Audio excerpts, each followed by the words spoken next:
Get back to Steve Leisman for some more color here. Pretty unusual to have a unanimous decision, which this was, Steve.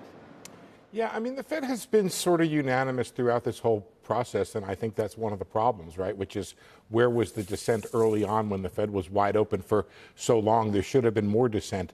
You would have thought at a Fed that was really dealing with the issues that we're confronting it in terms of gathering inflation. But I want to talk about Rick's remarks, which I think are really interesting because you can go both ways with them in that he talks about this potential coming crunch in Europe from both a recession and an inflation standpoint from high natural gas prices and energy prices in general.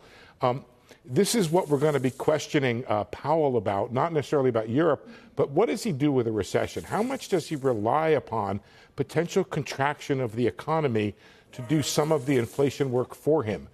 And I don't know that he's gamed that out, but that's certainly something that I think the traders that Rick talks about want to know about, what investors want to know about. If you get some softening of the economy, remember, that's where the Federal Reserve led the statement with, is the softening of the economy. How does that factor into policy? I can say that I'm not sure I know, and the question is how much Powell is willing to say he knows about how much softening changes the policy outlook. Shepard Smith here. Thanks for watching CNBC on YouTube.